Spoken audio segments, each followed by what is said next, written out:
პირველ რიგში ვისარგებლებ შემთხვევით დორნიკეს მსგავსად და მეც მივესალმები ჩვენს სინდისის პატიმრებს, ტყვეებს, რომლებიც რეალურად ტყვეებად ყავთ სწორედ აყვანილი რეჟიმის და დილეგში გამოკეტილი და მე ვიცი რომ თქვენ ეთერს ხშირად უყურებენ ხოლმე განსაკუთრებით მივესალმები 4 ოქტომბრის შემდგომ ციხეში გამოკეტილ ადამიანებს, რომელთაც მე მგონია რომ ჩვენი ყურადღება უფრო მეტად აკლიათ ვიდრე მანამდე დატყვევებულებს. რაც შეეხება თემას, რომელსაც დღეს მიმოვიხილეთ. ვეღარ ვეწევით იცი? მე გეთანხმებით ანუ ადამიანები, მოქალაქეები, რომლებიც შეიძლება სახელები და გვარებიც არ ვიცოდეთ, ვეღარ ვეწევით და იმ დღეს მე და ჩემი პროდიუსერები ზუსტად მაგაზე ვსაუბრობდით, რომ ვიღაც გრჩება უკვე, ვიღაცები არიან, ვინც უკვე ყურადღების კი, იმდენი არის ფაქტობრივად 100-ზე მეტი ტყვე არის გამოკეტილი დილეგში და შეუძლებელია ფაქტობრივად მანამდე თუ ვიზუალურად მაინც ვიცოდით ეს ადამიანების სასამართლოები იყო ღია და შეეძლოთ ამ ადამიანების ცოცხლად ნახვა საზოგადოებას ამის შესაძლებლობა მთლიანად ახლა არის მომსპარი განეიტრალებული ეს ხალხი ყავთ სრულად იზოლაციაში მოქცეული და მე მგონია რომ ჩვენი მხარდაჭერა მათ მიმართ თუნდაც აი ამ პლატფორმის საშუალებით ამის გამოხატვა და დაფიქსირება არის ძალიან მნიშვნელოვანი. შეეხება იმას, რასაც ქართული ოცნება დღეს აკეთებს. ერთი მხრივ ჩვენ ამ დროის განმავლობაში მუდმივად ვამბობდით, რომ არჩევნები ამ ქვეყანაში, როგორც ასეთი მთავარი დემოკრატიული ცვლილების ყველაზე უფრო ცივილური ინსტრუმენტი, რაც არსებობს მოქალაქეების ხელში, გაუქმებულია, იმიტომ რომ მთლიანად ამოატრიალეს წესრიგი ამ მხრივ საარჩევნო კოდექსი და ასე შემდგომ, მაგრამ ახლა რასაც აკეთებენ, ეს არის მართლა საერთოდ არჩევნების შინაარსის გაუქმება. იმიტომ რომ აუქმებენ ყველას, ვინც არ უნდათ, რომ საერთოდ აი ამ პოლიტიკურ პროცესში, აი ამ ასპარეზობაში მონაწილეობდეს.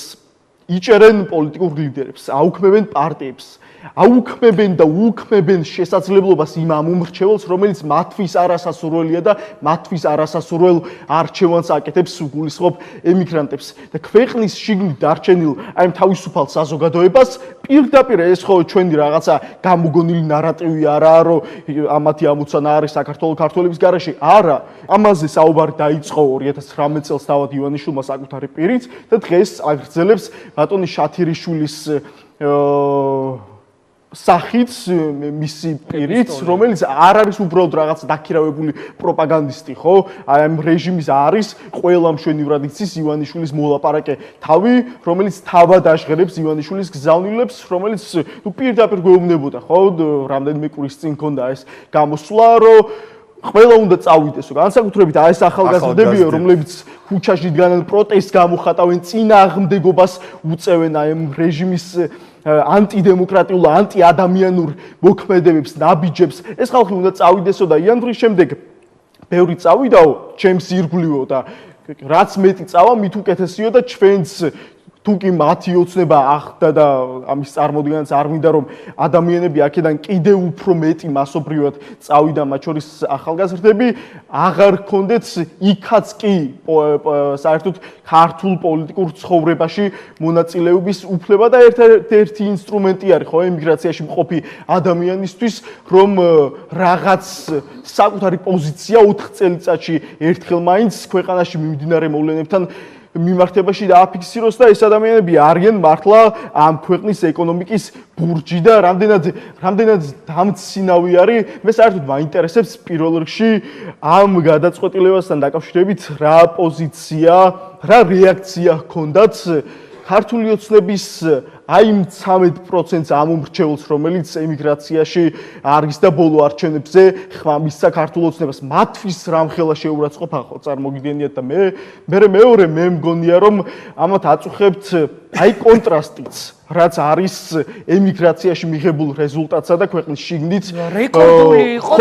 გასული წლის 2012-ის მერე სხვა ჩოის არც ერთი არჩევნები საპარლამენტო არ მოუგია 2012-ის სულ ნახევრდება რა მოველოსი ნახევრდება ხმა შეშკავდა ეხლა არის 13% და რა ეხლა დაგებსაც ვერ აიღებენ რამხელა კონტრასტია ერთი მხრივ ქვეყნის გარეთ 13%-იანი მხარდაჭერით სარგებლობს მართველი ძალა, სადაც ყველას აღიარებით ჩვენ ვართ ხოცია თუ ნებისმიერ ნეიტრალურ დამკვირვებელი, ყველას აღიარებით იქ ადამიანები აბსოლუტურად თავისუფალ გარემოში აკეთებენ არჩევანს და ქვეყნის შიგნით ამავე 13%-იან პარტიას, სადაც სრული ტოტალური ინსტრუმენტები გააჩნიათ კონტროლის, ამორჩევლის ნების 55%-იანი მაჩვენებელი და საბოლოოში 35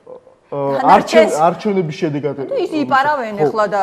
რასაც აფიქსირებენ ყოველ შემთხვევაში აი ტაბლოზე საარჩევნო რეზულტატის სახით. ასე რომ მე მგონია რომ აი ეს კონტრასტიც საბოლოო ჯამში აწუხებდა იმის დაშვება და წარმოდგენაც კი, რომ თუ კი მათი ოცნება ახდა და ადამიანები აქედან მასობრივად წავიდნენ საზღვარგარეთ, ამოიწუროს ყველანაირი რესურსი ადამიანებისთვის, რომ პოლიტიკურ ცხოვრებაში ქვეყნის შიგნით მონაწილეობდეს და ასევე საერთოდ წარმოუდგენელი ამბავია ის ადამიანებს ეუბნებოდე, რომ აქ ჩამოვიდნენ, მე ერთი და ორი დღე გამოყონო, როცა ჩვენ ვიცით ემიგრანტების პრობლემები ხმის მიცემის პროცესში, ბოლო არჩევნების გამოცდილებით, რომ შტატიდან შტატში გადაადგილებაც კი პრობლემა იყო მათთვის, ან ევროპის რომელიმე ქვეყანაში ერთი ქალაქიდან მეორეში, იმიტომ რომ ხო, ბუნებრივად საკუთარი სამსახური ამის საშუალებას არაძლევს, რომ რამდენიმე ამის საშუალებას ერთია და მერე ის შემოსავლები, რასაც აი ხა ყველა არა ესე, მაგრამ დიდი უმრავლესობა მეგობრებო და ეს ყველაზე კარგად იციან იმ ემიგრანტებმა, რომლებიც ახლა გვიყურებენ, ყველა ევრო თუ დოლარი მათ აქვს დათვლილი შვილის სწავლისთვის, მშობლის სწავლისთვის,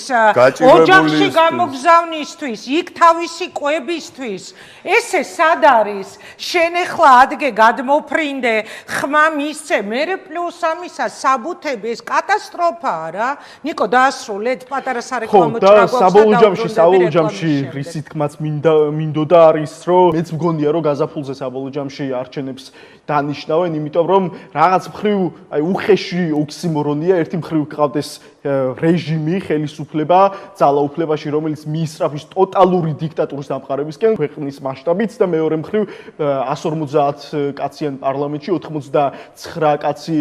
ყავდეთ წარმომადგენლობა და აი ამ 89 კაცის ხელით ფაქტობრივად ატრიალებდნენ ამ ქვეყანას, ამიტომ რაღაც ტიპის ლეგიტიმაცია სჭირდებათ, მათ შორის იმ პრობლემების განეიტრალება, რაც აქვთ დღეს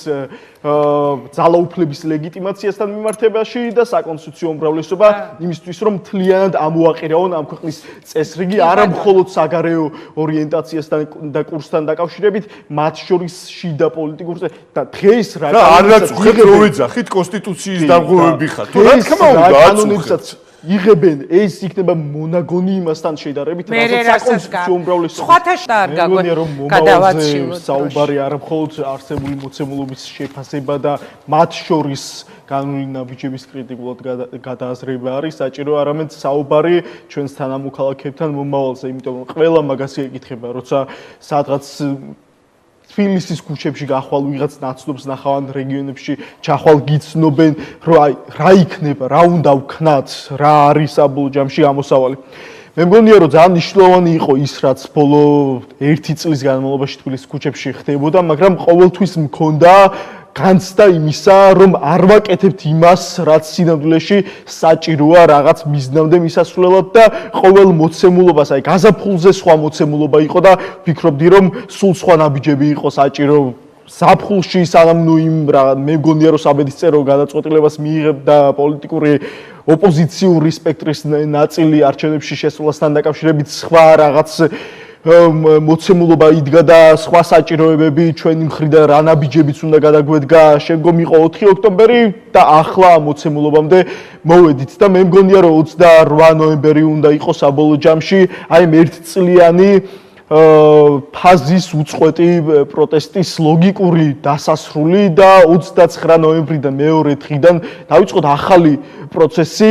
ბევრად უფრო მე მგონია რომ გჭირდება ადამიანებთან მეტი მუშაობა ბევრად უფრო სკრუპულოზური აი მეთოდური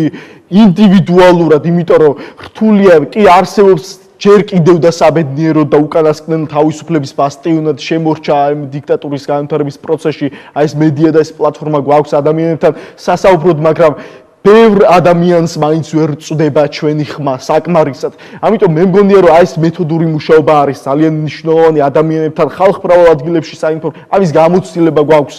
მე მესმის რომ ბოლო თვეებში ბევრი რეპრესიული ნაბიჯების ფონზე განსაკუთრებით ქუჩაში ბევრი სირთულე გავიარეთ, მაგრამ ბევრად უფრო მარტივი არის ესე ქუჩაში სიარული და სკანდირების ენით რაღაცა საუბარი, ვიდრე ასევე გამოცდილი მაქვს რეგიონ ადამიანებთან სიარული, ახსნა ინდივიდუალურად საინფორმაციო კამპანიების ჩატარება და ასე შემდგომ. მეორე მე არ გულისხმობ იმას, რომ ქუჩაში უნდა შეწყდეს ეს. რა თქმა უნდა, არა. პირიქით კიდევ უფრო უნდა გაძლიერდეს ეს რეალური წინააღმდეგობა. პროტესტი კი არა, წინააღმდეგობა. ყოველ ნაბიჯზე, როცა გადაწყვეტენ კიდევ რაღაც ახალი რეპრესიული კანონი მიიღონ თუ ასე შემდგომ და ეს საკანონმდებლო ცვლილებები, რაც აქვთ დაანონსებული ემიგრანტებთან მიმართებაში, საარჩევნო კოდექსში ცვლილებები, ხალხის რისხვა უნდა იყოს. ჩვენც მეც იქ ვიდგები წინა ხაზზე, როგორც აქამდე არაერთხელ გავარ და უნდა იყვნენ ემიგრანტების ოჯახის წევრები და ისინი უნდა იცავდნენ საკუთარ ემიგრაციაში მყოფი ოჯახის წევრის უფლებებს და ასე შემდგომ და მთავარი 4 ოქტომბრის კადრები გადის, რაც 4 ოქტომბერმა მე მგონია რომ კოლექტიურ მეხსიერებაში მთავარი ფაქტი რაც დაგვიტოვა და რაც უნდა გვახსოვდეს არის ის რომ მოსახლეობამ ამდენი ადამიანი თბილისის ქუჩებში გამოსული, ხო? ეს ადამიანები არ გამოსულან უბრალოდ რაღაც შეკრებაზე, რომელიც შემდგომ გადაიზარდა რაღაც პროცესებში. არა, აბსოლუტურად გააზრებულად ადამიანები გამოვიდნენ რევოლუციურ შეკრებაზე, იმიტომ რომ ყველა ძალიან კარგად ესმის, რომ ეს არის ერთადერთი გზა და ინსტრუმენტი მოქალაქეების მხრიდან ცვლილების და მე მგონია რომ ჩვენი ყველა ნაბიჯი საბოლოო ჯამში უნდა ემსახურებოდეს ამას, რომ რაღაც ბუნებრივ მომენტუმს ეს ბუნებრივი მომენტუმი დადგება, მანამდე მოვამწიფოთ ნიადაგი და სიტუაცია მათ შორის მოქალაქეებში განწყობები იმისთვის, რომ პირველივე შესაძლებლობისთანავე, პირველივე ბუნებრივი მომენტუმისთანავე აი ამ რეჟიმს, აი ანტიქართულ, ანტიდემოკრატიულ რეჟიმს დაუსვათ წერტილი.